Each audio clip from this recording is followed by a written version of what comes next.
Hello everyone, আশা করি আপনারা আল্লাহর অশেষ রহমতে ভালো আছেন। আজকে আমরা স্পোকেন ইংলিশ ক্লাস 3 নিয়ে কথা বলবো।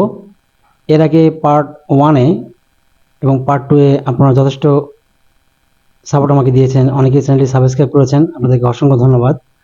আর অনেকে বলেছেন ফ্রি হ্যান্ড রাইটিংয়ের বিষয়ে আমি যেন ভিডিও দিই। তো আসলে ফ্রি হ্যান্ড রাইটিং ভিডিওটা একটু ঝামেলার কারণে করা হয়নি। আমি 2-1-এর মধ্যেই আবার আপনাদের উদ্দেশ্যে ফ্রি হ্যান্ড রাইটিংয়ের ভিডিওগুলো দেবো।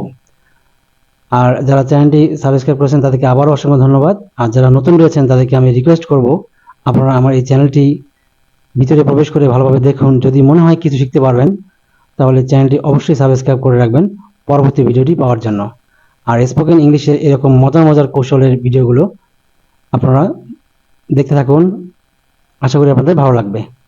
তো আজকে আমরা স্পোকেন ইংলিশ ক্লাস 3-তে 4টি বিষয় নিয়ে আলোচনা করব। প্রথমটি হচ্ছে সি ইফ। সি ইফ এর অর্থ হচ্ছে, আমরা এখানে লিখে রেখেছি দেখো তো। দেখো তো বলতে আসলে এখানে যদি আমি সামনে এখানে কিনা যোগ করে দিই, যেমন ধরুন see if the gas is turn off. The gas is turn off মানে কি, গ্যাস বন্ধ করা আছে। আমি যদি এখানে যোগ করি গ্যাস বন্ধ করা আছে কিনা দেখো তো, তাহলে এখানে কিনা দেখো তো যদি আমি এই কথাটা অ্যাড করি, যুক্ত করি, তাহলে বাক্যটা আরো সৌন্দর্য বৃদ্ধি পাবে। ওকে, পরের বাক্য দেখুন, see if the watch works. ঘড়িটি কাজ করে কিনা দেখো তো। পরে রয়েছে see if the pen writes well. কলমটি দিয়ে ভালোভাবে লেখা যায় কিনা দেখো তো। See if the machine is okay. মেশিনটি ঠিক আছে কিনা দেখো তো। See if the brake of your bike is okay. তোমার বাইকের ব্রেক ঠিক আছে কিনা দেখো তো।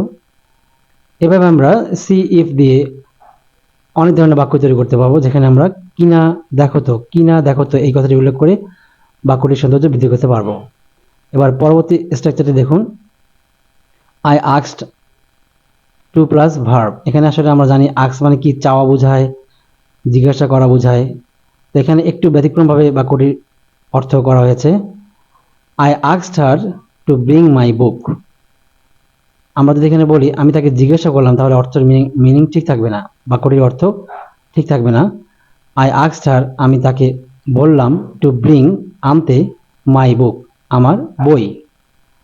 তাহলে I asked her to bring my book. ইংরেজি বাক্যে বাংলা পড়তে গেলে কি করতে হয়, সর্বপ্রথম সাবজেক্টটিকে ধরে নিয়ে তারপর পিছন থেকে আসতে হয়। ধরুন আই মানে আমি, তারপর হচ্ছে মাই বুক আমার বই, টু ব্রিং, ব্রিং মানে কি আনা, আর টু ব্রিং মানে কি আনতে। যদি ভার্বের সামনে টু যুক্ত হয় তাহলে বাংলা ক্রিয়ার সাথে তে যুক্ত করতে হয়। ব্রিং মানে আনা, টু ব্রিং মানে আনতে, আর হার মানে কি তাকে। তাহলে আমি আমার বই টু ব্রিং আনতে তাকে বললাম। পরের বাক্যটি দেখুন, I asked them to buy a football.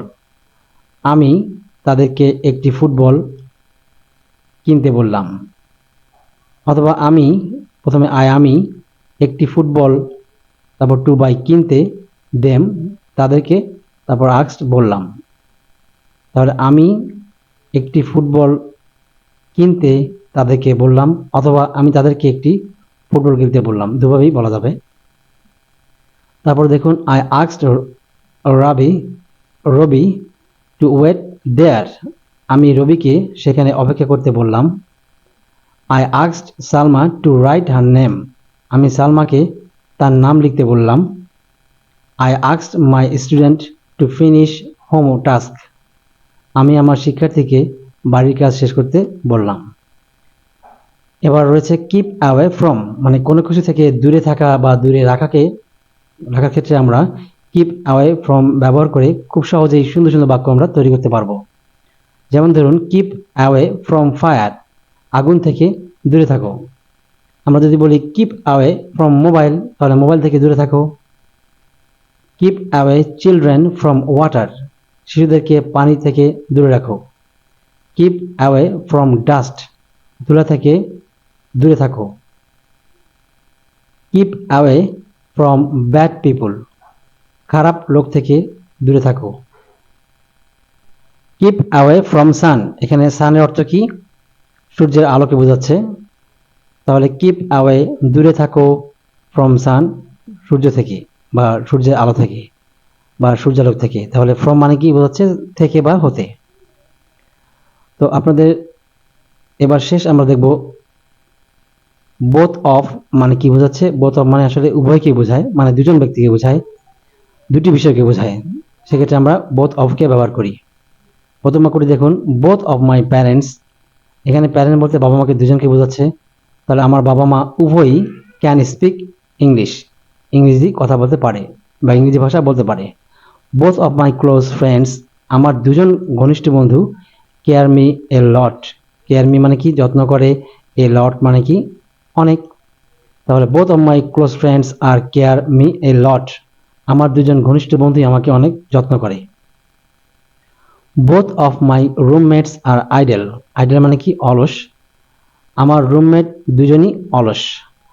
Both of his two sisters are helpful, তারা দুজন বোনই সহায়ক। আমরা এখানে টু সিস্টারের জায়গায় আমরা যদি বলি যে তার বোন উভয়ই, তার বোনেরা উভয়ই সহায়ক, এখানে আমরা উভয় যোগ করতে পারি। আর দুজন যদি বলি তাহলে বাক্য সৌন্দর্য আরো বৃদ্ধি পাবে। যেমন ধরুন বোথ অফ ইউর ব্রাদার্স, এখানে তোমার দুজন ভাই উভয়ই আর ব্রিলিয়েন্ট, মেধাবী। এখানে কিন্তু আমরা উভয়কে ব্যবহার করিনি, এখানে লেখা রয়েছে তোমার ভাই দুজনই ব্রিলিয়েন্ট। এখানে উভয় ব্যবহার না করলেও বাক্যের সৌন্দর্য নষ্ট হবে না। তো আশা করি আপনারা স্ট্রাকচারগুলো বুঝেছেন। তো নেক্সট ভিডিওতে আমি স্পোকেন ইংলিশ ক্লাস 4 নিয়ে কথা বলবো। আর আপনাদের যদি ভিডিওটা খুব মজার মনে হয় তাহলে চ্যানেলটি অবশ্যই সাবস্ক্রাইব করে আমাকে সহযোগিতা করবেন, আমাকে সাপোর্ট দেবেন। যেহেতু এই ভিডিওগুলো আপনাদের উদ্দেশ্যে কষ্ট করে তৈরি করতে হয়, তাহলে এটুকু পাওয়ার অধিকার তো আমার আছে। তাই আপনাদের কাছে আমি আবারও অনুরোধ করব চ্যানেলটি সাবস্ক্রাইব করে নেক্সট ভিডিওগুলো দেখবেন। আজ এ পর্যন্তই। Thanks for watching this video.